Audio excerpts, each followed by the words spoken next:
কমেন্টের শেয়ারের দামটা অনেক বেশি, যে যত লাইক পায় সে হয় তত সেলিব্রিটি। কেউ বা আবার লাইক কমেন্টের ভিক্ষান শুনি নিয়া মাছের ছবি দিয়া কইব আমিন লেখেন মিয়া, ঠিক কিনা? জোকার মিয়া ফলোয়ারের সুযোগ কইরা দিছে, তাই ফ্রেন্ড লিস্টে না ঝুইলা থেকে চুপচাপ থাকবা বসে। কালা মাইয়া ধলা হইয়া প্রোফাইল না ছবি, সেই ছবি দেখা যুবক গুলা হইতাছে আজ কবি। আসলে তো ফেক আইডি, সব মাইয়ার আইডি না, পোলা পোলা চলতাছে প্রেম নিজেও জানে না। এখন অজানায় করা লাগে না, জেনেই করে, এখন জেনেই করে। কারণ শিক্ষা ব্যবস্থায় সমকামিতা ঢুকায় দেওয়ার পায়তারা চলতেছে, ট্রান্সজেন্ডারের মতবাদ ঢুকিয়ে দেওয়ার পায়তারা চলতেছে। এই জন্য যারা আপনার আমার সমাজে ওপেনলি ট্রান্সজেন্ডার হওয়ার কথা আমাদের সামনে প্রকাশ করবে, এক একটাকে ধরে ধরে ট্রান্সজেন্ডার বানিয়ে দিতে হবে, ঠিক কিনা? ধরে বিশ্ব নবীর অপমানে যদি না কাঁদে তোমার মন, মুসলিম নয় মুনাফিক তুমি নবীজির দুশমন। নবীর প্রেমে জীবন দেবে কে আছো নওজোয়ান, তকবীর তুলে সিংহ শাবক হও তুমি আগুয়ান। তোমার বুকে ইমানের বল জবানে আল কুরআন, ভয়ে কাঁপে কাপুরুষ সব আর নরধম শয়তান। জীবনের চেয়ে বুকে আছে বেশি নবীজির সম্মান, কেমনে তুমি থাকবে বসে হলে তার অপমান। তুমি সাচ্চা মুসলমান, ইমান তোমার ধন, নবীর প্রেমে জাগ্রত তুমি নির্ভীক পালোয়ান। আমার সাথে গান, আওয়াজ দেয়া গান। তুমি সাচ্চা মুসলমান, নবীর প্রেমে জাগ্রত তুমি নির্ভীক পালোয়ান। শ্রেষ্ঠ নবীর ব্যঙ্গ করে পাপিষ্ঠ আর বদনসিব, আমরা তাদের ঘৃণা জানাই ধিক ধিক ধিক শতধিক। জাতিসংঘের কাজ কি তবে দর্শক হয়ে থাকবে চুপ, সাম্প্রদায়িক সম্প্রীতি আজ যাচ্ছে ভেঙে পাচ্ছে লোক। আজকে যারা কুলাঙ্গারের পক্ষপাতী করছো সব, তোমরা কেহ ছাড় পাবে না, সত্য ধরা পড়বে ঠিক। হবে ধিকৃত হবে বিশ্ব জুড়ে, নিন্দা কুরাবে জাগলে মুসলমান, জাগলে মুসলমান। তুমি সাচ্চা মুসলমান, ইমান তোমার ধন, নবীর প্রেমে জাগ্রত তুমি নির্ভীক পালোয়ান। তুমি সাচ্চা মুসলমান, ইমান তোমার ধন, নবীর প্রেমে জাগ্রত তুমি নির্ভীক পালোয়ান। নারায়ে তাকবীর, আরো জোরে নারায়ে তাকবীর। আল কোরআনের সৈনিক আমি, নেই তো কোনো ভয়, এক আল্লাহর গোলাম আমি, এই তো পরিচয়। এই পৃথিবীর সবই নকল, এই পৃথিবীর সবই নকল, আসল কিছুই নয়। এক আল্লাহর গোলাম আমি, এই তো পরিচয় আমার, এই তো পরিচয়, ঠিক কিনা? কোরআন হাদিস শাসনতন্ত্র রাসূল আমার নেতা, উৎসাহ মোর চির অম্লান ইতিহাস বীর গাথা। এক আল্লাহ ছাড়া আমার দিলে, এক আল্লাহ ছাড়া আমার দিলে নেই তো কারো ভয়। এক আল্লাহর গোলাম আমি, এই তো পরিচয় আমার, এই তো পরিচয়। আল কোরআনের সৈনিক আমি, নেই তো কোনো ভয়। এক আল্লাহর গোলাম আমি, এই তো পরিচয় আমার, এই তো পরিচয়, ঠিক কিনা? আমরা কার গোলাম? সবাই আল্লাহর গোলাম। নামাজ পড়ো না কেন? প্যান্টের প্রবলেম, একটা না একটা প্রবলেম তার শয়তান লাগায় রাখছে। আচ্ছা, একটা ছোট বাচ্চা, এর প্যান্টে ঝামেলা হইলে মানা যায়। যার ঘরে 1.5-2 বছরের বাচ্চা আছে, সারাদিন প্যাম্পাস না পরায় রাখলে সমুদ্র বানায় দেয়। হালতটা এরকম না? প্যান্ট তার না বাদ থাকতে পারে, কিন্তু 40 বছরের বুড়া দামরা যদি বলে আমার প্যান্টের সমস্যা, এটা তো মানা যায় না। এজন্য যারা বলে প্যান্টের সমস্যা, এদেরকে ফার্মেসি থেকে মাপ অনুযায়ী প্যাম্পাস পরায় দিবেন, যাতে করে প্যান্টটাকে না পাক করতে না পারে, ঠিক কিনা বলেন? তুমি রমজান এলে রাখো না রোজা, দিনকে করো আঘাত, পয়সা কড়ির নেই তো অভাব, দাও না তো যাকাত। ইমানদারির বড়াই করো, নেই তোমার ইমান তুমি ইমানদারির বড়াই করো, নেই তোমার ইমান তুমি কেমন মুসলমান, তুমি কেমন মুসলমান। কথা কয় না? নামাজের সাথে নাই পরিচয়, মানো না কোরআন, নামাজের সাথে নাই পরিচয়, মানো না কোরআন, তুমি কেমন মুসলমান, তুমি কেমন মুসলমান, তুমি কেমন মুসলমান, তুমি কেমন মুসলমান। ঠিক কিনা? এজন্য আল্লাহ পাক বলেন, ইয়া আইয়ুহাল্লাযীনা আমানু আমিনু, এ মুমিনের দল ইমানদার হয়ে যাও। ফজরের নামাজে একজন ইমানদার বান্দা জামাতে নামাজ পড়তে যাবে, জোহরের নামাজে একজন ইমানদার বান্দা নামাজ পড়তে যাবে, আসরের নামাজ পড়তে যাবে, মাগরিবের নামাজ পড়বে, এশার নামাজ পড়বে। ইমানদার বান্দা নামাজ পড়ার পর মসজিদ থেকে যখন বের হয়ে মার্কেটের দিকে যায়, ওই বান্দার নজরটা সাথে সাথে অন্যদিকে চলে যাওয়ার কারণে বান্দার ইমানের মধ্যে খতরা চলে আসে। বান্দা রাস্তায় বের হবে ফিতনা, বাজারে যাবে ফিতনা, মার্কেটে যাবে ফিতনা, বাহিরে যাবে ফিতনা, সব জায়গায় ফিতনার ফিতনা। আল্লাহ পাক রব্বুল আলামিন এই কারণে বলেন, হে ইমানদার, যেহেতু তোমরা মুমিন, তোমাদেরকে আমি আল্লাহ পাক রব্বুল আলামিন পরিপূর্ণ ইমানদার হওয়ার জন্য আদেশ কেন দিলাম? কারণ ইমানদাররা সমাজের ফিতনার কারণে তাদের ইমানটাকে ধ্বংস করে ফেলে। এই কারণে আল্লাহ পাক কোরআনের জায়গায় জায়গায় ইমানদারদেরকে মুমিন হওয়ার জন্য আদেশ দান করে দিলেন। কখনো কখনো আল্লাহ পাক রব্বুল আলামিন বলেন, ইয়া আইয়ুহাল্লাযীনা আমানু উদখুলু ফিস সিলমি কাফা, হে মুমিনের দল পরিপূর্ণ ইসলামের মধ্যে ঢুকে যাও। আমার আল্লাহ পাক রব্বুল আলামিন পরিপূর্ণ মুসলমান হওয়ার জন্য বান্দাকে আদেশ দিলেন। ইসলাম আর মুসলমান, ঈমান আর মুমিন, ঈমান আর মুসলমানের মধ্যে পার্থক্য এটা। ঈমানদাররা দুই জিনিসের সমন্বয়ে ঈমানদার হয়। এক নাম্বার, প্রত্যেকটা ঈমানদার আল্লাহকে অন্তর থেকে বিশ্বাস করবে না দেখে। এখানে আপনারা যারা বসে আছেন, আমি সহ বলেন তো সবাই, এখানে এমন কেউ আছে নাকি যারা আসমানের মালিক আল্লাহকে নিজের চোখে দেখেছে? আছে নাকি কেউ? না, আল্লাহকে দেখার সম্ভাবনা আমিও দেখি নাই, আপনারাও দেখবেন না। আপনি আর আমি কি? মুসা পয়গম্বরের মতো নবী আল্লাহ পাক রব্বুল আলামিনকে দেখতে চাইলেন। আমার আল্লাহ পাক ডাক দিয়া বলেন, লান তারানি ওয়ালাকিন ইনজুর ইলাল জাবাল, এ মুসা, জমিনের মধ্যে আমি আল্লাহকে দেখা কোশ্চিন কালেও কোনো উম্মতের জন্য, বান্দার জন্য সম্ভব নয়। আমার আল্লাহ পাক রব্বুল আলামিনকে না দেখে বিশ্বাস করার নাম ঈমান। এই কারণে আল্লাহ পাক বলেন, আল্লাযীনা ইউমিনুনা বিল গায়ব, অদৃশ্যের প্রতি বিশ্বাস করার নাম ঈমান। আল্লাহ পাক রব্বুল আলামিনকে কোনো বান্দা যদি না দেখে বিশ্বাস করে, সেটা হবে ঈমান। আমরা জানি আসমান বানাইছেন আল্লাহ, জমিন বানাইছেন আল্লাহ, পাহাড় বানাইছেন আল্লাহ, সমুদ্র বানাইছেন আল্লাহ। যা কিছু নজরে পড়ে এগুলো আমরা বিশ্বাস করি আল্লাহ বানাইছেন। আমরাও বিশ্বাস করি, ইহুদি নাসারাও বিশ্বাস করে। আল্লাহ পাক রব্বুল আলামিন কোরআনের মধ্যে বলেন, ওয়ালা ইন সাআলতাহুম মান খালাকাস সামাওয়াতি ওয়াল আরদা লা ইয়াকুলুন্না আল্লাহ। আমার আল্লাহ পাক রব্বুল আলামিন বলেন, যদি আসমান আর জমিনের সৃষ্টির ব্যাপারে কাফের মুশরিকদেরকে জিজ্ঞাসা করা হয়, বলো তো এই সমস্ত জিনিস কে বানাইলো? এরা এক বাক্যে দিয়া বলবে আল্লাহ। এ নবীর উম্মত, ইহুদিরাও বিশ্বাস করে আল্লাহ আসমান বানাইলো, নাসারাও বিশ্বাস করে আল্লাহ আসমান বানাইলো, খ্রিস্টানরাও বিশ্বাস করে আল্লাহ আসমান বানাইলো। কিন্তু পার্থক্য কোন জায়গায়? আমার আল্লাহ পাক ডাক দিয়া বলেন, ওয়াকালাতিল ইয়াহুদু উযাইরুন ইবনুল্লাহ ওয়াকালাতিন নাসারাল মাসীহ ইবনুল্লাহ। ইহুদিরা বলে উযাইর হলো আল্লাহর পুত্র, নাসারারা বলে মাসীহ হলো আল্লাহর পুত্র।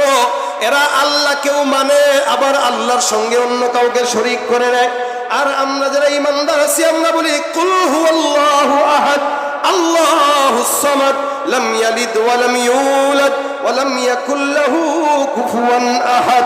আমরা এক বাক্যে বলি, আমরা যে আল্লাহকে মানি, আল্লাহকে মানব মরণ পর্যন্ত, কিয়ামতের আগ পর্যন্ত শহীদ হতে রাজি হব, তবু আল্লাহর সঙ্গে অন্য কাউকে শরীক করতে রাজি হব না।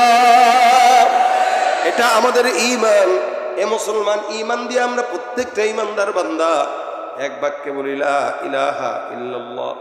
এই কারণে হাবিবে কিবরিয়া মুহাম্মদুর রাসূলুল্লাহ সাল্লাল্লাহু আলাইহি সাল্লাম বলেন, জাদ্দিদু ঈমানাকুম, তোমরা প্রত্যেকটা ঈমানদার এখানে যারা আছে সবার ব্যাপারে রাসূল করিম সাল্লাল্লাহু আলাইহি সাল্লাম হাদিসের মধ্যে বলেন, ঈমানকে নবায়ন করবা কেন?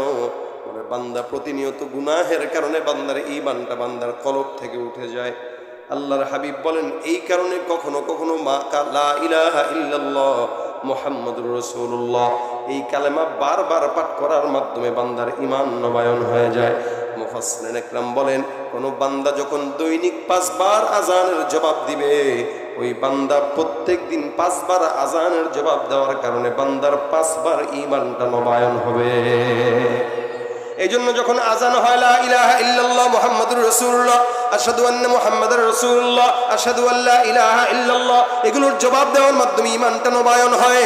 ইনশাআল্লাহ দৈনিক 5 বার যদি কোনো বান্দা নবায়ন করে, ওই বান্দাকে শয়তান কোনোদিন ওয়াসওয়াসা দেওয়ার ক্ষমতা রাখবে না। তার মানে ইহুদিরাও বিশ্বাস করে, নাসারাও বিশ্বাস করে, আমরাও করি। পার্থক্য আছে কিনা? নাই? আছে। কি পার্থক্য?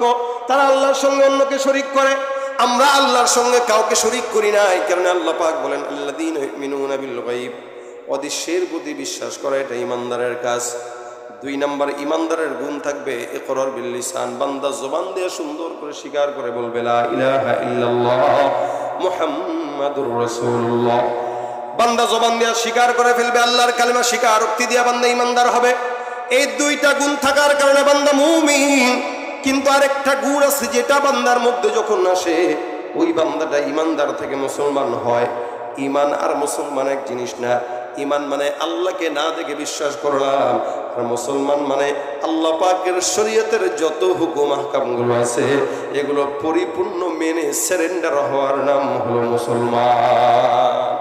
আমাল বিল আরকান যাকে বলা হয়, অর্থাৎ আল্লাহ পাক যা আদেশ করেছেন সব কিছু পুঙ্খানু মানা, এটা হলো ইসলাম আর মুসলমানের কাজ। আল্লাহ পাক এই সমস্ত ওয়াজগুলো কোরআনে বান্দাকে করেছেন। এভাবে আল্লাহ পাক ওয়াজ করে বলেন ইয়া আইয়ুহাল্লাযীনা আমানু জিতানিবু কাসীরাম মিনাজ-যন, এই ইমানদার ধারণা থেকে বাঁচো। এখানে আপনারা আমরা যতগুলো মানুষ আছি প্রত্যেকটা বান্দা গুনাহগার। আমিও গুনাহ করি, আপনিও গুনাহ করেন, গুনাহ মুক্ত কোনো বান্দা নাই। কিন্তু এই সমাজের মধ্যে ইমানদারের গুনাহ একরকম, বেঈমানের গুনাহ আরেক রকম। বেঈমানরা নারী নিয়ে গুনাহ করে, মদ নিয়ে গুনাহ করে, বেঈমানরা ঘুষের গুনাহ করে, সুদের গুনাহ করে, বেঈমানরা মানুষের জায়গা চুরি করে গুনাহ করে, বেঈমানরা ছিনতাই করে গুনাহ করে। আর ইমানদাররা মদ খাবে না, গাঁজা খাবে না, ইয়াবাও খাবে না, নারী মদ নিয়ে পড়েও থাকবে না। কিন্তু ইমানদারদের একটা পছন্দনীয় গুনাহ, যেই গুনাহ আল্লাহ কোরআনে বর্ণনা করেন, সেটা হলো গীবতের গুনাহ। নামাজ পড়ার অবস্থাতেও, নামাজ পড়ার পরে মসজিদে বসে বসে এক মুমিন আরেক মুমিনের গীবত শেখায়েত করতেছে। কি বলেন? আপনাদের এলাকায় নাই? সবাই ভালো, আপনারা আলহামদুলিল্লাহ। না থাকাই ভালো, না থাকাই ভালো, থাকাটাই খারাপ। কারণ এটা আল্লাহ পাকের ওয়াজ। বান্দা খবরদার ধারণা থেকে বাঁচো। আল্লাহ পাক মুমিনদেরকে ওয়াজ করে দিলেন ধারণা থেকে বাঁচো, নিজেও বাঁচো, অন্যকেও বাঁচাও। ইজতানিবু কাসীরাম মিনাজ-যন। কেন? ইন্না বা'দাজ-যন্নি ইসমুন, অধিক ধারণাই বান্দার গুনাহ হয়, অধিক ধারণাই বান্দার অন্যায় হয়, অধিক ধারণাই বান্দাকে জাহান্নামের রাস্তার দিকে নিয়ে যায়। এ মুসলমান, এখানে যত মানুষ আছে দেখবেন বাজারে হাঁটতেছে, চায়ের দোকানে গেছে, ওখানে বসার পর একটা আলোচনা হয়েছে কি ও মুখে এইটা শোনার পরে এবার 10 জনের সঙ্গে বলা শুরু করে দিছে, তুই বুঝলি কেমনে? কয় শুনছি। তুমি বুঝলা কেমনে? কয় শুনছি। তুমি বুঝলা কেমনে? কয় ফেসবুকে দেখছি। তুমি বুঝলা কেমনে? কয় ইউটিউবে দেখছি। এই যে শোনা কথা নিয়ে 10 জনের কাছে বইলা বেড়ায়। নবী করিম সাল্লাল্লাহু আলাইহি ওয়াসাল্লাম বলেন কাফা বিল মারই কাযিবান আন ইউহাদ্দিসা বিকুল্লি মা সামিআ। একটা বান্দা মিথ্যাবাদী হওয়ার জন্য এতটুকু যথেষ্ট, ওই বান্দা যা শুনে কানে ওটাই বলে বলে বেড়ায়। আমাদের এই দেশে এই টাইপের কিছু চগলখোর আছে কিনা? নাই। বাজারগুলো দেখবেন সবগুলো সংসদ, ছোটখাটো চায়ের দোকানগুলো 5 টাকার চায়ের কি বলে, চায়ের পাতি কেনার টাকা নাই, বিস্কুট কেনার টাকা নাই, অন্যান্য কলা রুটি পাউরুটি কেনার টাকা নাই। 32 ইঞ্চি 56 ইঞ্চি টিভি লাগানোর টাকা শয়তান তারে ঠেকে দিছে। টিভিগুলো ছেড়ে রাখে, আর যত গীবত আর শিকায়েতের আড্ডাখানা তার দোকানে বসে, ঠিক কিনা? এবার আমার খুব বুঝবেন, আল্লাহ পাক ধারণা থেকে বাঁচার জন্য বান্দাকে বললেন, বান্দা তার জিহ্বা দিয়াই উল্টা পাল্টা কথা বলে, জিহ্বা দিয়াই ধারণা করে কথা বলে। এই জন্য হাদিস শরীফে পয়গম্বর বলেন আল মুসলিমু মান সালিমাল মুসলিমুনা মিন লিসানি। এ মুসলমান তো সেই যেই বান্দা তার জবান দিয়া অন্যকে নিরাপদ রাখে, আপনি মনোদিক দিয়ে চিন্তা করেন, আপনার জবান থেকে আরেকজন মুসলমান কতটুকু নিরাপদ থাকে? আমরা তো 24 ঘন্টা জবান দিয়া মানুষকে গালিগালাজ করি, 24 ঘন্টা মানুষকে জবান দেওয়ার ধারণা করে উল্টাপাল্টা কথা বলি। থাকে শ্যামনগরে ঢাকার মানুষের গীবত গায়ে গায়ে নিজের সমস্ত আমল নষ্ট করে। কি দরকার এটা? বান্দা তার জবানের কারণেই কিয়ামতের ময়দানে লাঞ্ছিত হবে। এক সাহাবী রাসূল করিম সাল্লাল্লাহু আলাইহি ওয়াসাল্লামের কাছে এসে ডাক দিয়ে বলেন, ইয়া রাসূলুল্লাহ, আপনি আমাকে আখিরাতে সফল হওয়ার একটা আমল শিখায় দেন, নাজাত পাওয়ার আমল শিখায় দেন। রাসূল করিম সাল্লাল্লাহু আলাইহি ওয়াসাল্লাম বলেন, আমলিক আলাইকা লিসানাক, তুমি তোমার জবানের হেফাজত করো। কেন? যার জবানের হেফাজত আছে আমি নবী তাকে জান্নাতের গ্যারান্টি দিয়ে দিলাম। সুবহানাল্লাহ।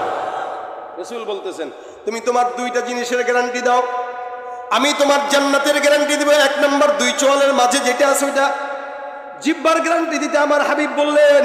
2 নম্বর, 2 রানের মাঝখানে যেটা প্রত্যেকটা মানুষের যৌনাঙ্গ অথবা লজ্জাস্থান। রাসূল করিম সাল্লাল্লাহু আলাইহি ওয়াসাল্লাম বলেন, কোন নারী যদি তার জবানের হেফাজতের দায়িত্ব নেয়, কোন নারী যদি তার লজ্জাস্থানের দায়িত্ব নেয়, কোন পুরুষ যদি তার জবানের হেফাজতের দায়িত্ব নেয়, কোন পুরুষ যদি তার লজ্জাস্থানের গ্যারান্টি দেয়, আমি রাসূল তাকে জান্নাতের গ্যারান্টি নিজের হাতে দিয়ে দিব। তাহলে আপনি আপনার জবানটাকে হেফাজত করবেন, আর আল্লাহর নবী বলতেছে তোর জবান ঠিক, তো আমি নবী তোকে ধরে জান্নাতে নিয়ে নেব, তোর কোনো টেনশন লাগবে না। ভাইয়ের আমার, এই কারণে জবান দিয়ে হেফাজত রাখবেন। কারো ব্যাপারে কোনো খারাপ ধারণা না জেনে বলা দরকার নাই।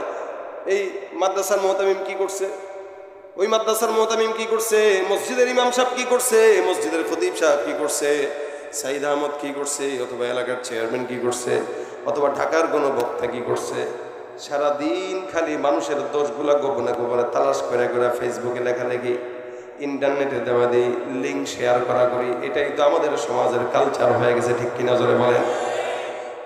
শত্রুতা করার জন্য পরিচয় লাগে না, ফেসবুক একটা পেয়ে গেছে সেটারই নিজের রাষ্ট্র মনে করে, যা মন চাই লিখে দেয়, জানেও না ধারণাও করে, অযথা যাচাই বাছাই না করে কথা বলে। আল্লাহ পাক রব্বুল আলামিন বলেন, তোমাদের কাছে যখন কোনো ফাসিক ফাজার কোনো কথা বলে, ইন জাআকুম ফাসিকুম বিনাবাইন ফাতাবায়ানু, তোমরা তার কথা শুনে খবরদার মনটা গলে দিয়ে অন্য কারোর কাছে বলবা না। কোনো পাপাচার যখন তোমাদেরকে কোনো কথা বলবে, তখন তোমরা ওই কথাটা যাচাই বাছাই করবা, আসলেই সত্য নাকি মিথ্যা। আর আমরা যাচাই বাছাই ছাড়াই, ওরে আল্লাহ শুনছি, বাস দেখছি, কোথায়, ওখানে, ওখানে লেখা দেখছি, ওখানে লেখা দেখছি, অমুকের থেকে শুনছি, বাস ধারণা করেই। আচ্ছা, যদি শুনেও থাকেন কারো ব্যাপারে, তাও তো বলা উচিত না। কেন? কারো দোষ চর্চা করা এটা খারাপ, কাউকে নিয়ে কথা বলা এটা খারাপ। কতটা খারাপ? রাসূল বলেন, জেনার চাইতেও খারাপ। একটা বান্দা জেনা করলো, আর আপনি কারো ব্যাপারে গীবত করলেন, খারাপ ধারণা রাখলেন, এটা ওই জেনার চাইতে মারাত্মক। কেন? বলে জেনা যদি কোনো বান্দা করে, তো আল্লাহর কাছে চাইলে আল্লাহ পাক মাফ করে দিতেও পারে, দিবে কিনা এটা তো আল্লাহ পাকের বিষয়। আপনি মাফ কতটুকু চাইতে পারবেন, এটা আপনার আর আল্লাহর মাঝখানের বিষয়। কিন্তু নবী বলতেছেন, কেউ জেনা করলেও আল্লাহ চাইলে মাফ করতে পারে, কারণ সে নফসান অন্যায় করছে, ব্যক্তিগত গুনাহ করছে। কিন্তু ব্যক্তিগত গুনাহটাকে নিয়ে কেউ যখন মানুষের কাছে লাগায় লাগায় গীবত করে করে বেড়ায়, তখন ওই ব্যক্তিগত গুনাহ যে করছে তার চাইতে বেশি গুনাহ সে করে, যার কারণে আল্লাহ ওই ব্যক্তিকে মাফ করলেও যে বলে বলে বেড়াইলো তাকে আল্লাহ মাফ করে না। কত বড় কথা এটা! রাসূল বলতেছেন, আল গীবাতু আশাদ্দু মিনাজ জিনা।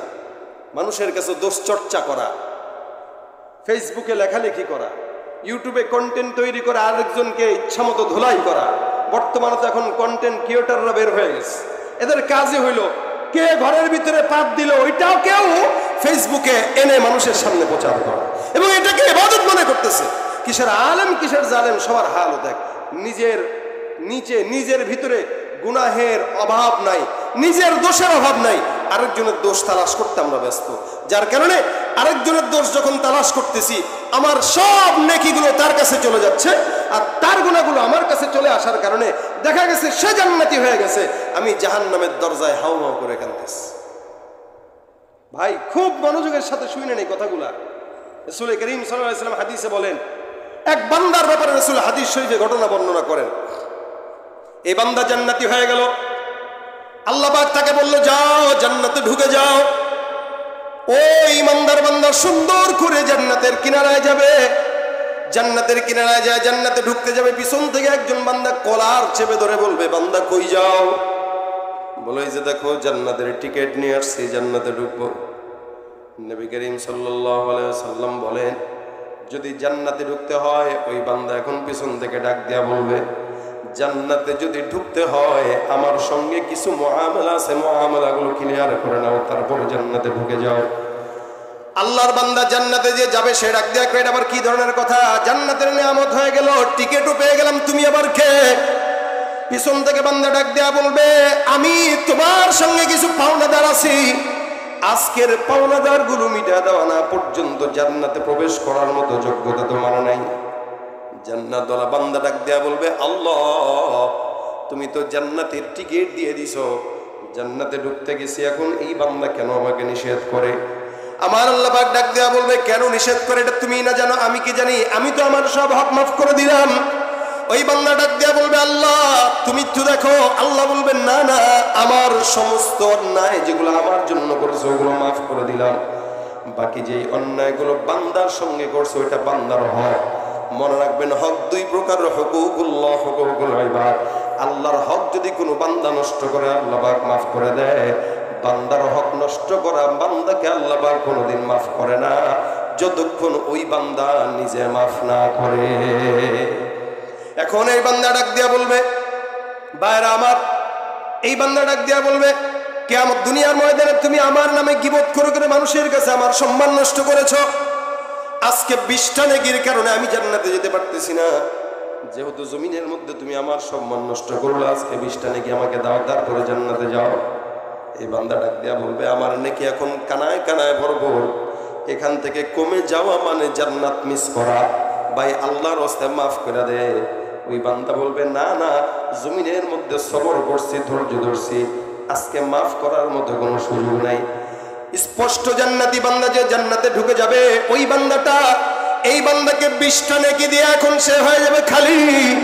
আর যেই বান্দাটা স্পষ্ট জাহান্নামের আসামি, আল্লাহর হাবিব বলে ওই বান্দা তার থেকে 20 নেকি নিয়ে সোজাসুজি আল্লাহর জান্নাতে ঢুকে যাবে, আর ওই বান্দাটা আল্লাহর জাহান্নামে চলে যাবে।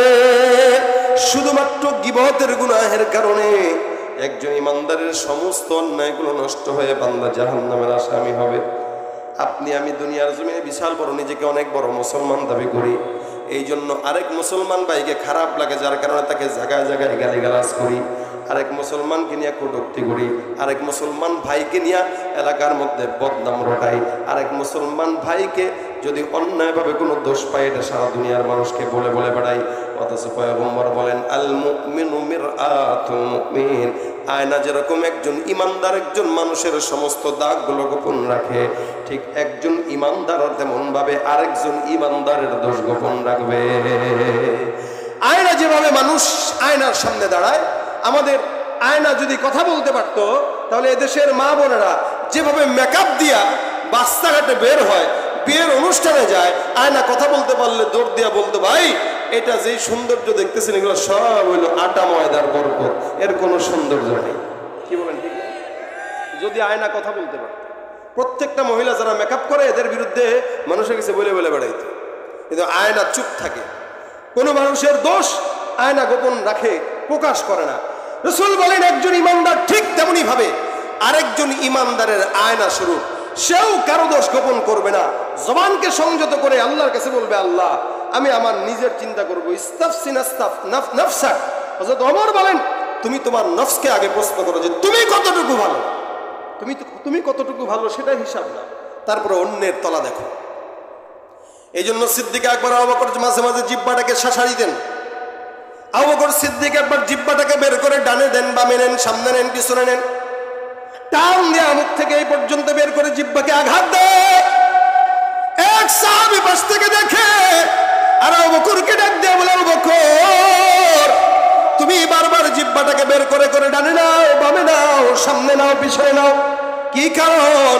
আবু বকর সিদ্দিক রাদিয়াল্লাহু তাআলা আনহু বলেন, জিহ্বাটাকে শাসাইতেছি কারণ হলো এই জমিনের মধ্যে আমি যত মানুষকে বিপদের মধ্যে পড়তে দেখলাম, এই জমিনে যত মানুষকে লাঞ্ছিত হতে দেখলাম, এদের সব মানুষের একটাই কারণ, তাদের জিহ্বার কোনো গ্যারান্টি নাই। যখন যা মন চায় কথা বলে, যখন যা মন চায় উল্টা পাল্টা বকে। দেখবেন মূর্খরা কথা বলে বেশি, জ্ঞানীরা কথা বলে কম, ঠিক কিনা? জ্ঞানী মানুষ চুপ থাকে, কথা বলে কম। কারণ কথা এটা দামি জিনিস, এটা যখন ভিতরে থাকে স্বর্ণের মতো দামি থাকে, যখন বের হয় হয়তো হালত দুইটা, হয়তো সুঘ্রাণ ছড়ায় না তো দুর্গন্ধ ছড়ায়। অধিকাংশ মানুষের কথা থেকেই দুর্গন্ধই ছড়ায়, সুগন্ধি ছড়ায় না। এই জন্য হয়তো চুপ থাকা, না তো কথা বললে ভালো কথা বলা। এমন কোনো কথা না বলা যে কেউ হতাশ হয়ে যাচ্ছে, এমন কোনো কথা না বলা যে কেউ কষ্ট পাচ্ছে। আমার জবান থেকে যেন কোনো মুসলমান কষ্ট না পায়, এটা রাসূলের আদেশ। আল্লাহ পাক ডাক দেয়া বলতেছেন, ইজতানিবু কাসীরাম মিনাজ যান, ধারণা থেকে বাঁচবা। ইন্না বা'দাজ যান্নি ইসমুন ওয়া লা তাজাসসু ওয়া লা ইয়াগতাব বা'দুকুম বা'দা। গালিগালাজ করবা না, খবরদার ধারণা করবা না, গীবত করবা না। কেন? গীবত এমন একটা মারাত্মক গুনাহ। আল্লাহ পাক বলেন, আইয়ুহিব্বু আহাদুকুম আন ইয়াকুলা লাহমা আখিহি মাইতান ফাকারিহতুমু। তোমাদের কি এটা পছন্দ তোমরা তোমাদের মৃত ভাইয়ের গোশত খাবা? আল্লাহ নিজেই বলতেছেন না না, তোমরা এটা পছন্দ করো। সুতরাং কেউ যদি তার আপন মরা ভাইয়ের গোশত খাইতে পছন্দ করে, সে যেন গীবত করে। আর যদি কেউ পছন্দ না করে, সে যেন ধারণা আর গীবত থেকে নিজের হেফাজত করে। বান্দা জবান দিয়ে যেই কথাগুলো বলেন আল্লাহ পাক রব্বুল আলামিন লিপিবদ্ধ করে দেন। এই জন্য আল্লাহ পাক রব্বুল আলামিন কোরআনে বলেন, আল্লাহ পাক রব্বুল আলামিন বলেন, ওয়া ইন্না আলাইকুম লাহাফিজিন কিরামান কাতিবিন ইয়ালামুনা মা তাফআলুন। আল্লাহ পাক রব্বুল আলামিন অন্যত্র বলেন, ইয ইয়াতালাক্কাল মুতালাক্কিয়ানি আনিল ইয়ামিনি ওয়া আনিশ শিমালি কাঈদ মা ইয়ালফিযু মিন কাওলিন ইল্লা লাদাইহি রাকীবুন আতীদ। এই জমিনে যতগুলো বান্দা আছে, প্রত্যেকটা বান্দার ডানে ফেরেশতা, বামে ফেরেশতা। আমার আল্লাহ পাক ডাক দেয়া বলে, এ মানুষ, তোমাদের জন্য সংরক্ষণের জন্য আমি আল্লাহ আসমান থেকে ফেরেশতা নাজিল করলাম, যারা তোমাদের সব কথাগুলো সুন্দর করে লিপিবদ্ধ করে নেয়। ভালো কথা বললা লেখে, খারাপ কথা বললা লেখে, ভালো মন্দ যা কিছু বলো, বান্দার ডান আর বাম থেকে প্রত্যেকটা বান্দার হিসাব করে কি করে না? এ মুসলমান, এই জন্য জবানের হেফাজত করেন। জবান দিয়ে যদি ভালো কথা বলতে মন চায় বলবেন, অন্তত খারাপ কথাটা যেন না বলেন। আল্লাহ পাক রব্বুল আলামিন বারবার বান্দাকে আদেশ করেছেন। কখনো আমরা জবান দিয়েই তো মানুষকে ফকিন্নি বলে গালি দেই, জবান দিয়েই তো আরেকজনকে ছোট লোক বলে গালি দেই। নিজে ঘুষের টাকায় বড় লোক হয়ে রিক্সাওয়ালারা ফকির বলে, এটা কোনো লাভ আছে নি? কথা কয় না। ঘুষের টাকা দিয়া, সুদের টাকা দিয়া, মানুষের টাকা চুরি করে বড় লোক হওয়ার চাইতে রিক্সাওয়ালা হওয়াও ভালো। কেন? ওই টাকার ভিতরে মানুষের বদদোয়া লুকায় থাকে, ওইটা হালাল না। আরাম টাকার 10 তলা বিল্ডিং এর চাইতে হালাল টাকার টিনের ঘর অনেক উত্তম। সে হারাম টাকার 24 তলা বিল্ডিং এ থাকে, এসি রুমে থাকে, প্রাইভেট গাড়িতে চড়ে, আর রিক্সাওয়ালা দেখে ফকিন্নির বাচ্চা, ফকিন্নি। আল্লাহ পাক ডাক দিয়া বলতেছে, ওই ফকিন্নি হইলেও আল্লাহর কাছে ওর দাম তোর চাইতে বেশি, তোর দাম আল্লাহর কাছে কোনো না। তুই নিজে অন্যকে ছোট মনে করতেছস, কিন্তু ওর টাকা চুরি করে তুই বড় লোক হয়েছিস। এই জন্য কোনো কম যেন কোনো কমকে গালি না দেয়। ইয়া আইয়ুহাল্লাযীনা আমানু লা ইয়াসখার কওমুম মিন কওমিন আসা আন ইয়াকুনু খায়রাম মিনহুম ওয়ালা নিসাউম মিন নিসাইন আসা আন ইয়াকুননা খায়রাম মিনহুম ওয়ালা তালমিজু আনফুসাকুম ওয়ালা তানাবাজু বিল আলকাব। সমাজের ভিতরে পুরুষ যারা আছে, একদল পুরুষ আরেক দল পুরুষকে গালিগালাজ করে, একদল পুরুষ আরেক দল পুরুষকে রাজনৈতিক দল করতে যায় গালিগালাজ করে। আমার আল্লাহ ডাক দেয়া বলে, কোনো কম যেন কোনো কমকে গালি না দেয়, কোনো জাতি যেন কোনো জাতিকে গালি। এবারে তোমরা যেই জাতিকে গালি দিলা, ছোট মনে করলা, আল্লাহর দরবারে ওই ছোট লোক জাতির সম্মান তোমার চাইতে বেশি। একজন এমপি মন্ত্রী যত বড় হোক, কোটিপতি হোক, রিক্সাওয়ালার যদি ঈমান থাকে, ঈমানদার রিক্সাওয়ালার দাম কোটিপতি এমপি মন্ত্রীর চাইতে আল্লাহর কাছে বেশি। কোটিপতি এমপি যদি মনে করে আমি তো এমপি, আমি তো দুনিয়াতে কত সম্মান, আল্লাহ কত সম্মান দুনিয়াতে আছে, জান্নাতে আর ফেরেশতার কাছে কোনো সম্মান নেই। এজন্য কেউ যেন কাউকে ছোট মনে না করে, ছোট চোখে না দেখে। এমনকি মহিলাদেরকে আল্লাহ পাক রব্বুল আলামিন আদেশ দিয়েছেন, কোনো মহিলা তুমি তোমার স্বামীর অহংকারে অহংকারিত হও না। অন্য মহিলাকে ছোট মনে করো না, মা বোনরা তো এরকমই, যদি স্বামী খালি একটু চেয়ারম্যান হয়, আরে খাইছে, চেয়ারম্যানের ভাব যা তার চাইতে দ্বিগুণ ভাব হলো তার বউ, এমপির যা ভাব তার চাইতে দ্বিগুণ ভাব হলো তার বউ। সুবহানাল্লাহ, বাস একটা একটা ছোট ছোট লোক হ্যান ত্যান করে বাস গালিগালাজ করতেছে। এই জন্য মহিলাদেরকে আল্লাহ পাক স্পষ্ট আলাদাভাবে আদেশ করেছেন, ওয়ালা নিসা উম্মিন নিসা আসা আইয়াকুন্না খায়রাম মিনহা। কোনো মহিলাও যেন কোনো মহিলাকে খারাপ কথা না বলে। কেন? হতে পারে এই মেয়েটার চাইতে ওই মেয়েটা যাকে খারাপ বলতেছে সে আল্লাহর দরবারে প্রিয়। আপনি আমাকে হাজার গালি দিতে পারেন, অথবা আমি আপনাকে হাজারো গালি দিতে পারি, কিন্তু আমিও জানি না আপনি আল্লাহর কাছে বেশি প্রিয়, না আপনিও জানেন না আমি আল্লাহর কাছে বেশি প্রিয় কিনা। এমনও হতে পারে আমি যে আপনাকে গালি দিতেছি আমার চাইতে আপনি আল্লাহর কাছে প্রিয়, আমি আল্লাহর কাছে প্রিয় না। আবার এমনও হতে পারে আপনি আমাকে গালিগালাজ করে জাহান্নামের চৌরাস্তায় পাঠিয়ে দিলেন, আপনার চেয়ে আল্লাহর কাছে আমার দাম বেশি হইতে পারে কি পারে না? এই জন্য কারো ব্যাপারে কোনো মন্তব্য না। আল্লাহ পাক ডাক দেয়া বলেন, ওয়ালা তালমিজু আনফুসাকুম ওয়ালা তানাবাজু বিল আলকাব।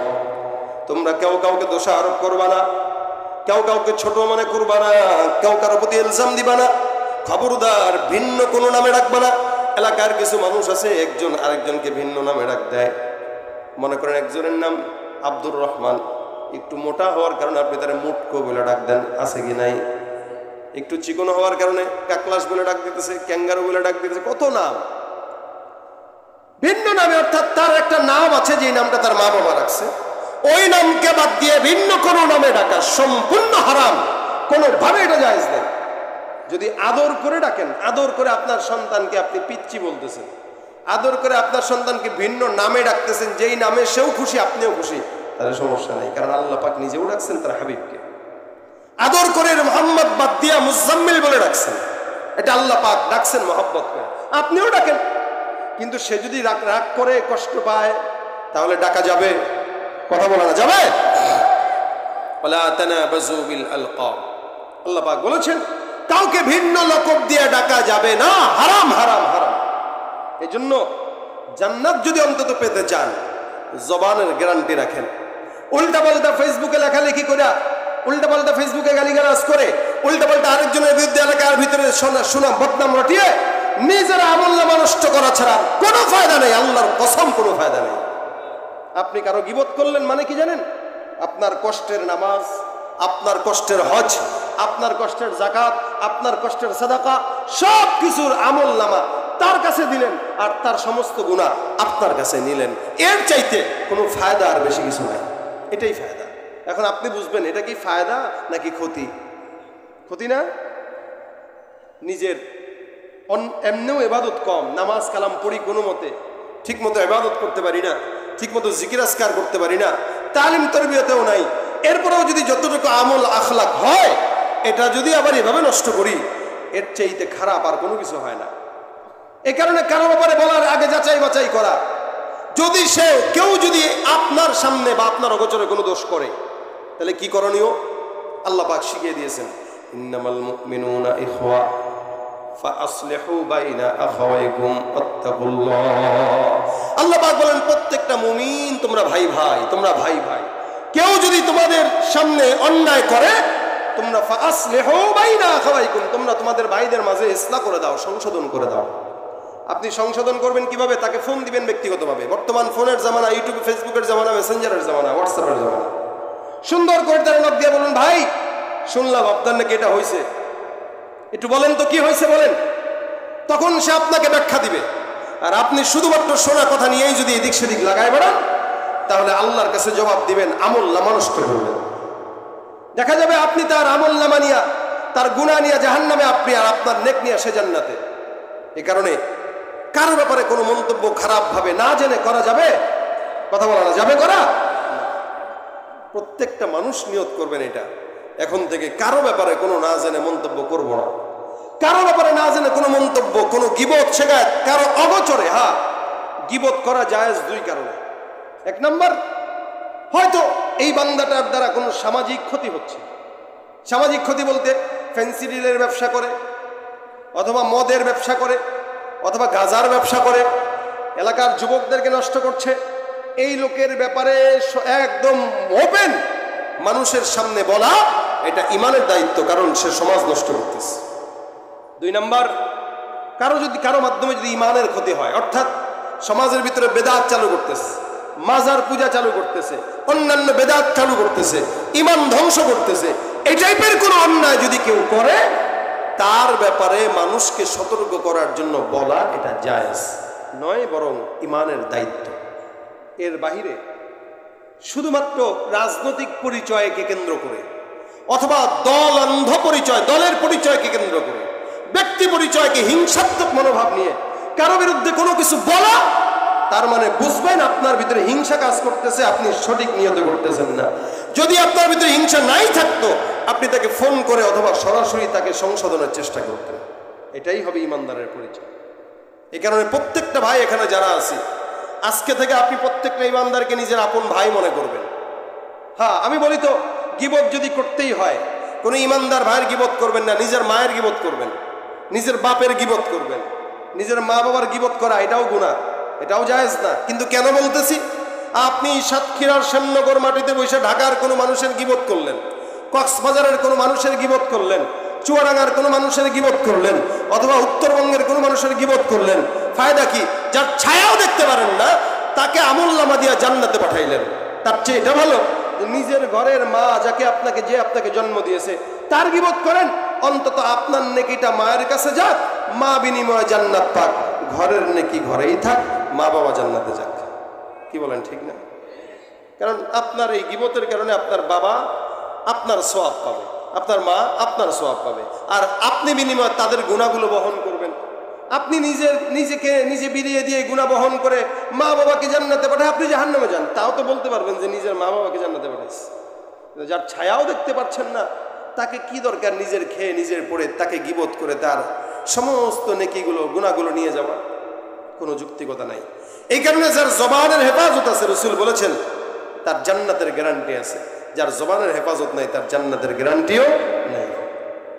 এজন্য আজকে থেকে নিয়ত করেন, ইনশাআল্লাহ আমি সহ ব্যক্তিগতভাবে কোনো গীবতের মজলিসে যদি বসি, কেউ যদি গীবত করেই ফেলে, আল্লাহর রাস্তায় বলে দিবেন, ভাই দয়া করে গীবত বন্ধ করেন। গীবত কি বলবেন, তার ভিতরে এই দোষ আছে। শুরু করে কিভাবে জানেন? আরে শুনেন, গীবত হয় এরপরেও বলি, শুনেন, আগে বলেই না যে গীবত হয় এরপরেও বলি। তা তুমি জানো গীবত হয়, তারা বলো কেন? ইচ্ছা করে গুনাহ করতেছে, তাহলে গুনাহ আরো মারাত্মক। একটা আমি জানি না এটা গীবত, ভাই আমি তো বুঝতে পারি নাই, আল্লাহ যেন মাফ করে। দেখেন গীবত কি, কোনটাকেও রাসূল গীবত বলছেন। আম্মা জানা আয়েশা একবার রাসূলের আরেকজন বিবি হযরত সাফিয়া রাদিয়াল্লাহু তাআলা আনহা, উনি রাসূলের ঘরে ঢুকছেন। আম্মা জানা আয়েশা বলতেছেন, ইয়া রাসূলুল্লাহ, আপনি এই মেয়েটারে বিয়ে করছেন, এ তো একটু খাটো, এতটুকু কথা বলছে। আমরা অনেক সময় বলি না, ওই যে এই লোকটা যাইতেছে, এত একটু সাদা, এতে একটু কালা, এতে একটু খাটো, হ্যাঁ, এতে একটু মোটা, তার অগোচরে বলি, দেখছুনি যায়, হ্যাঁ কি বস্তা, আটার বস্তা যায়, এভাবেই বলি আমরা। আম্মা জান আয়েশা এভাবেই বলছেন। আর মহিলারা স্বামীর ভাগ কাউকে দিতে চায় না। স্বামীর ভাগের কথা শুনলে তাদের মাথা নষ্ট হয়। এমনকি রাসূল করিম সাল্লাল্লাহু আলাইহি ওয়াসাল্লামের বিবিরাও পর্যন্ত তাদের ভিতরে কখনো কখনো এগুলো দেখা দিত যে রাসূলকে কে কার চেয়ে বেশি পাবে। তারাও তো মানুষ ছিলেন। তো ডাইরেক্ট ভাবে আমাদের দেশের মহিলারা আমাদের সাথে কোনো নারীর ভাগ এটা সহ্য করে না। ঠিক আরবের মহিলাদের ভাগ সহ্য করতেন, কিন্তু চাইতেন স্বামী কার কাছে বেশি থাকবে। আম্মা জান আয়েশা রাদিয়াল্লাহু তাআলা এতটুকু বললেন যে এই মেয়েটা তো একটু খাটো। রাসূল সাল্লাল্লাহু আলাইহি ওয়াসাল্লাম বলতেছেন, আয়েশা তুমি কি জানো তুমি এই কথা মন্তব্য করার কারণে কতটুকু গুনাহ করছো? আম্মা জান আয়েশা কয়, হুজুর আমি তো সাধারণভাবে বলছি। রাসূল সাল্লাল্লাহু আলাইহি ওয়াসাল্লাম বলতেছেন, তোমার এই গুনাহের গন্ধ এত বেশি, যদি সমুদ্রের পানিতে তোমার এই মন্তব্য ফেলা হতো, সমুদ্রের পানি কালো হয়ে যেত, তোমার গুনাহ শেষ হতো না। সুতরাং তওবা করো। এতটুকুন মন্তব্য, এই মেয়েটা খাটো, এতটুকু মন্তব্য করার কারণে রাসূল বলতেছেন সমুদ্রের পানি কালো হয়ে যেত, দুর্গন্ধ হয়ে যেত। সেখানে আমরা কি পরিমাণে মন্তব্য করি, এটা কিছুর থেকে কিছু হইলেই বাস। আর বর্তমান সময়ে তো মাশাআল্লাহ দিলে এখন ওপেন ইন্টারনেটের জামানা, সোশ্যাল মিডিয়ার জামানা। এই জামানায় কোনো শত্রুতা করার জন্য কাছাকাছি লাগে না। আমার জিন্দগিতে দেখেও নাই, সামনে দেখলে 100 বার সালাম দিবে, পিছন থেকে ঠিকই একটা গালি দিয়ে বসে যায়। আছে না নাই? যত প্রকার শত্রুতা সব ঘরে বৈশা করে, অন্যের ভালো দেখা শুধু হিংসা চইলা মরে। পড়ালেখা কর্মকাণ্ড সবকিছু বাদ দিয়া পিচ্ছি পোলা চালায় ফেসবুক গভীর মন দিয়া। দুই বন্ধুর মাঝে যদি ঝগড়া বিবাদ হয় সরাসরি না কইয়া সব ফেসবুকেতেই কয়। ফেসবুক এখন সংসদ আর হাইকোর্ট হইয়া গেছে, আর বকলম সব বলদ গুলা বিচারপতি হয়েছে। যখন তখন মন গড়া রায় করে ঘোষণা, আমগো দেশে ফেসবুক আছে, আমগো দেশে ফেসবুক আছে। কথা কয় না, কথা বলে না। আমার সাথে গাইতে হবে, বলদ না, এটা আমিও জানি। আবার বলেন, আমগো দেশে ফেসবুক আছে, আমরা বলদ না। আমগো দেশে ফেসবুক আছে, আমরা বলদ না। লাইক কমেন্টের শেয়ারের দামটা অনেক বেশি, যে যত লাইক পায় সে হয় তত সেলিব্রিটি। কেউ বা আবার লাইক কমেন্টের ভিক্ষান শুনি নিয়া মাছের ছবি দিয়া কইব আমিন লেখেন মিয়া। ঠিক কিনা? জোকার মিয়া ফলোয়ারের সুযোগ কইরা দিছে, তাই ফ্রেন্ড লিস্টে না ঝুইলা থেকে চুপচাপ থাকবা বসে। কালা মাইয়া ধলা হইয়া প্রোফাইল না ছবি, সেই ছবি দেখা যুবক গুলা হইতাছে আজ কবি। আসলে তো ফেক আইডি, সব মাইয়ার আইডি না। পোলা পোলা চলতাছে প্রেম নিজেও জানে না। এখন অজানায় করা লাগে না, জেনেই করে। এখন জেনেই করে, কারণ শিক্ষা ব্যবস্থায় সমকামিতা ঢুকায় দেওয়ার পায়তারা চলতেছে, ট্রান্সজেন্ডারের মতবাদ ঢুকিয়ে দেওয়ার পায়তারা চলতেছে। এই জন্য যারা আপনার আমার সমাজে ওপেনলি ট্রান্সজেন্ডার হওয়ার কথা আমাদের সামনে প্রকাশ করবে, এক একটাকে ধরে ধরে ট্রান্সজেন্ডার বানায় দিতে হবে। ঠিক কিনা ধরে? আর যতক্ষণ পর্যন্ত শিক্ষানীতির পরিবর্তন না হবে, ততক্ষণ পর্যন্ত আমরা আমাদের সন্তানকে ওই সমস্ত শিক্ষায় শিক্ষিত করব। আমগো দেশে ফেসবুক আছে, আমরা বলদ না। আমগো দেশে ফেসবুক আছে, আমরা বলদ না। ডিজিটালে বাংলাদেশে কত কিছু দেখার আছে, দেখতে গেলে শেষ হবে না। অল্প দেখো ভাই, পোলা মাইয়া জওয়ান বুড়া একই রোগে খাইছে ধরা। আধুনিকতার হাওয়া গায়ে লাগছে, তাই যে যাই কিছু বলুক না কেন গায়ে লাগে না। আমরা কিন্তু চালাক জাতি, মোটে ভয় পাই না। আমগো দেশে ফেসবুক আছে, আমরা বলদ না। আমগো দেশে ফেসবুক আছে, আমরা বলদ না। ঠিক কিনা? এই জন্য ফেসবুকে কোনো কিছু দেখে আবার কমেন্টে কয় ভাই লিঙ্ক দেন, লিঙ্ক। আচ্ছা, লিঙ্ক যে চাইলো আর যে দিল, খুব নেকের কাজ করছে। হ্যাঁ, কথা বলে না, খুব নেকের কাজ করছে। আপনি আরেকজনের গোপন জিনিস দিচ্ছেন, তার সদর আপনি খুলতেছেন। আপনি ঘরে বসা থাকবেন, আল্লাহ আপনার সদর খুলে দিবেন। হাদিস শরীফে রাসূল বলেছেন, মান সাতারা মুসলিমান সাতারাহুল্লাহু ইয়াওমাল কিয়ামah। দুনিয়াতে কেউ যদি কারো সতর গোপন রাখে, অর্থাৎ কেউ তার ইজ্জত নষ্ট না করে, সম্মান নষ্ট না করে, কিয়ামতের ময়দানে আল্লাহ তার সম্মান টিকায় রাখবে। আর কেউ যদি কারো সম্মান নষ্ট করে, তো কিয়ামতে আল্লাহ তার সম্মান নষ্ট করে দিবে। এই জন্য আজকে থেকে নিয়ত করবেন, ইনশাআল্লাহ আমরা প্রত্যেকেই কারো ব্যাপারে না জেনে কোনো মন্তব্য, গীবত, শিকায়েত, পরনিন্দা এই সমস্ত কিছু করব না। কারো দোষ গোপন রাখবো, কারো সামনে প্রকাশ করব না, এই নিয়তে যে আল্লাহ যেন আমার দোষটাকে কি রাখে, গোপন রাখে। নিয়ত করবো তো ইনশাআল্লাহ, মানতে পারবো তো ইনশাআল্লাহ। দেখেন, এত দূর থেকে আপনাদের সামনে আসলাম, এই কষ্ট করে দু চারটা কথা বললাম। এখান থেকে যদি একজন মানুষ এই নিয়ত করেন যে আমি আজকে থেকে ইনশাআল্লাহ আমার নিজের জবানের হেফাজত করব, আমার বিশ্বাস আজকের প্রোগ্রাম কামিয়াবি হওয়ার জন্য এতটুকু যথেষ্ট। আমাদের ছাত্র আন্দোলনের ভাইয়েরা চমৎকার করে আজকের এই প্রোগ্রামটার আয়োজন করেছেন, এবং এত সুন্দর একটি পরিবেশ আমাদের এই হজরত, আপনাদের এই মাদ্রাসার মুহতামিম সাহেব, প্রিন্সিপাল সাহেব, উনি ব্যবস্থাপনা করে দিয়েছেন। আল্লাহ পাক ওনাকে অনেক হায়াত দান করুক। যারা কমিটির সাথে যুক্ত আছে প্রত্যেককে আল্লাহ পাক জাযা খায়ের দান করুক, বলেন আমিন।